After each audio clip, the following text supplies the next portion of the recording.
Bulletin में सबसे पहले आपको बताएंगे, पाकिस्तान में मुकीम अमरीकी शहरी सिंथिया रिची ने पीपल्स पार्टी की आला क़यादत पर इल्जामात की बौछार कर दी है। एक वीडियो बयान में सिंथिया रिची ने पीपल्स पार्टी के रहनुमा और साबिक विफाकी वज़ीर दाखिला रहमान मलिक पर ज्यादती करने का इल्जाम लगा दिया। इल्जाम लगाया कि रहमान मलिक ने उन्हें 2011 में ज्यादती का निशाना बनाया, जब पाकिस्तान पीपल्स पार्टी की हुकूमत थी और रहमान मलिक वज़ीर दाखिला के ओहदे पर फाइज थे। सिंथिया रिची ने साबिक वज़ीर आज़म यूसुफ रज़ा गिलानी और साबिक वज़ीर सेहत मखदूम शहाबुद्दीन पर भी दस्तराजी का इल्ज़ाम आयद किया है। सिंथिया रिची ने कहा है कि यूसुफ रज़ा गिलानी ने तब दस्तराजी की जब वो ऐवान सदर में मुकीम थे। सिंथिया रिची के इल्ज़ामात पर जियो न्यूज़ ने रहमान मलिक और यूसुफ रज़ा गिलानी से मौक़िफ़ लेने की कोशिश की, लेकिन उनसे राबता नहीं हो सका। पाकिस्तान में मुकीम अमरीकी शहरी सिंथिया रिची ने पीपल्स पार्टी की आला क़यादत पर इल्ज़ामात लगाए हैं। एक वीडियो बयान जारी किया गया है जिसमें उनका कहना है कि पीपल्स पार्टी के रहनुमा और साबिक विफाकी वज़ीर दाखिला रहमान मलिक पर ज्यादती करने का उन्होंने इल्ज़ाम लगाया है।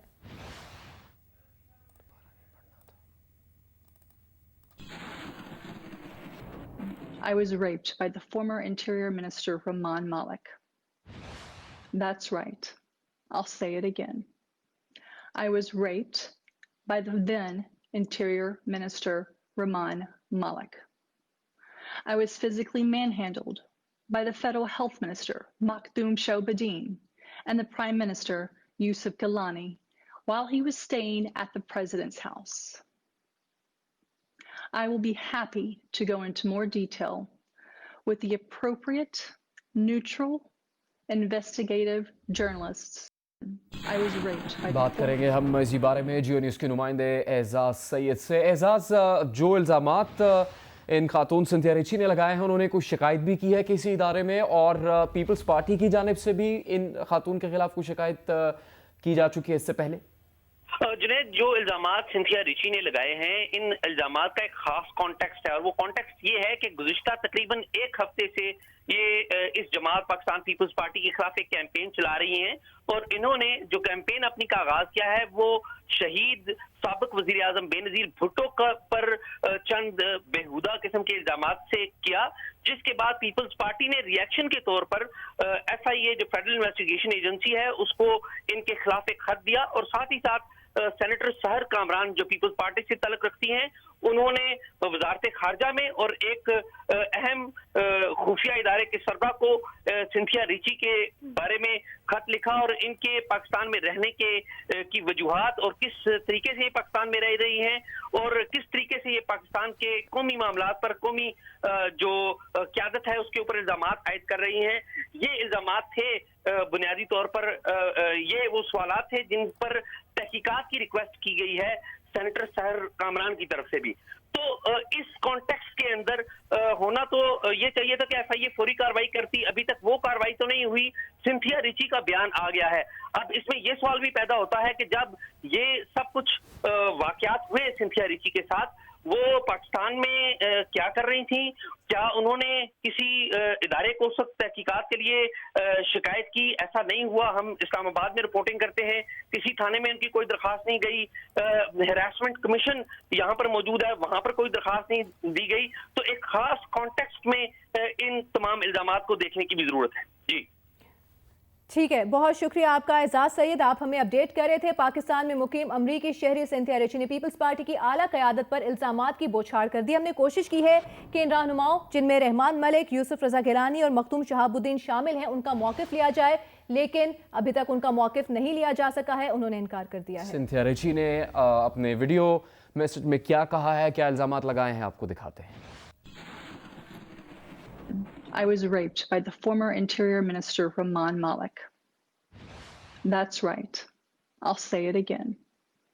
I was raped by the then Interior Minister Rahman Malik. I was physically manhandled by the Federal Health Minister Makhdoom Shahbudin and the Prime Minister Yusuf Gilani while he was staying at the President's house. I will be happy to go into more detail with the appropriate, neutral, investigative journalists. Cynthia Ritchie के इल्ज़ामात पर जियो news ने रहमान मलिक और यूसुफ रज़ा गिलानी से मौक़िफ़ लेने के लिए उनसे राबता करने की कोशिश की है, उनसे मज़ीद राबता करने की कोशिश भी की जाएगी, जिसके बारे में आपको आगाह करेंगे। वज़ीर-ए-आज़म इमरान खान ने कहा है कि मुल्क लॉकडाउन बर्दाश्त नहीं कर सकता। हम लॉकडाउन की तरफ वापस नहीं जा सकते। कोरोना को फैलने से नहीं रोक सकते, उसने फैलना है। लोग बात करते हैं कि सख्त लॉकडाउन करना चाहिए। उन्हें पता होना चाहिए कि बहुत से ममालिक ने केसेस बढ़ने के बावजूद लॉकडाउन खत्म किया। टाइगर फोर्स से खिताब में वज़ीर-ए-आज़म ने कहा कि आने वाले दिनों में हमें कोरोना वायरस से ज़्यादा मुतासरा इलाकों को बंद करना पड़ सकता है। हमने स्मार्ट लॉकडाउन किया। दुनिया भी यही मानती है कि स्मार्ट लॉकडाउन बेहतर है।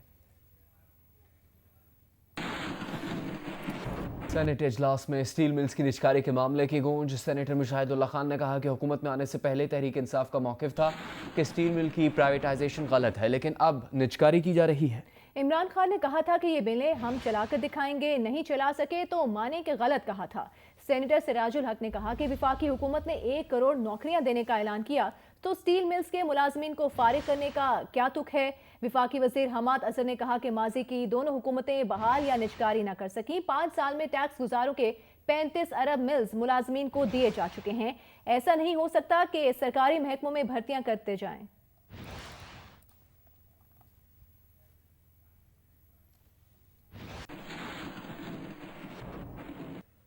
और शहबाज शरीफ ने इमरान खान पर हत्या के इज्जत के दावे की जल्द समाअत की दरखास्त दे दी है। अदालत ने दरखास्त पर फरीकैन के वकला को नोटिस जारी करके जवाब तलब कर लिया। शहबाज शरीफ ने दरखास्त में कहा कि इमरान खान के वकील बाबर अवान अदालत में पेश नहीं हो रहे। इमरान खान पर हत्या के इज्जत का दावा 3 साल से ज़ेरे इल्तिवा है।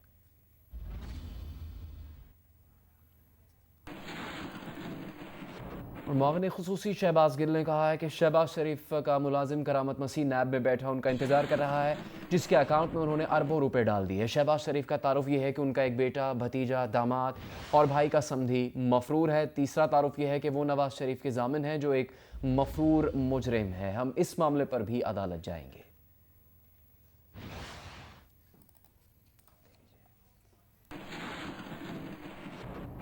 जनूबी पंजाब सेक्रेटेरिएट के लिए अलग एडिशनल चीफ सेक्रेटरी की पोस्ट की मंजूरी दे दी गई है। जनूबी पंजाब सेक्रेटेरिएट के लिए एडिशनल आईजी पोस्ट भी कायम कर दी गई है।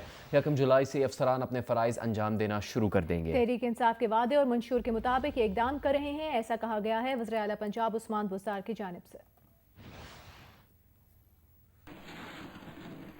पंजाब असम्बली ने हुजूर अकरम सल्लल्लाहु अलैहि वसल्लम, उम्मुल मोमिनीन हज़रत आयशा सदीक़ा, हज़रत उस्मान गनी और हज़रत अली की शान अक़दस के खिलाफ लिखी जाने वाली 3 किताबों पर फौरी तौर पर पाबंदी आयद करने की करारदाद मंजूर कर ली है। स्पीकर पंजाब असम्बली परवेज़ इलाही की जानिब से पेश की गई करारदाद के बाद ऐवान ने बाजारों में मौजूद 3 किताबों को जब्त करने और जुमे तक नोटिफिकेशन ऐवान में पेश करने का हुक्म दे दिया। करारदाद में कहा गया है कि यह बात हमारे लिए बाइस निदामत है कि इस सरजमीन पर ऐसी कुतुब भी मौजूद हैं जिनमें लिखा गया मवाद बर्दाश्त करना किसी मुसलमान के लिए मुमकिन नहीं। ये ऐवान हुक्म देता है कि मुतल्लिका महकमा तीनों कुतुब पर फौरी पाबंदी आयद करे और मार्केट में मौजूद तमाम कॉपीज़ को जब्त करके इसी इजलास में अगले जुमे तक नोटिफिकेशन पेश करे।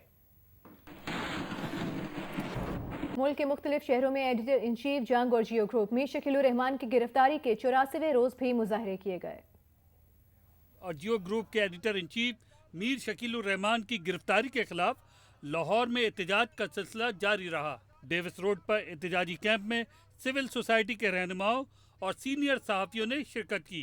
कोयटा की जंग बिल्डिंग में होने वाले एहतजाजी मुजाहरे में जंग और जियो न्यूज़ से मुंसलिक सहाफ़ियों और कारकुनों की बड़ी तादाद ने शिरकत की, जिसमें मीर शकीलुर रहमान की अदम रिहाई पर नारेबाजी की गई।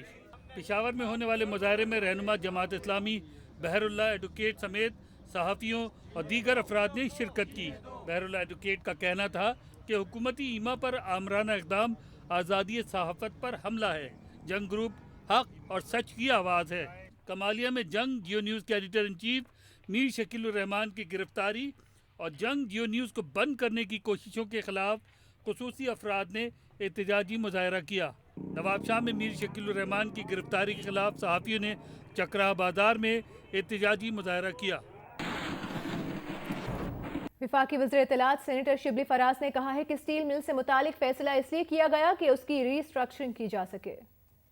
बुनियादी तौर पे ये मकसद है कि कम से कम अगर हमें इस वक्त कोई फ़ायदा नहीं दे रहा तो कम से कम नुकसान न दे, यानी जो सेटलमेंट कॉस्ट है उससे भी ज़्यादा लॉसेस जो है वो ये दे रहे थे। 30 अरब रुपए से ज़्यादा का नुकसान ये इदारा सिर्फ एक इदारा दे रहा था।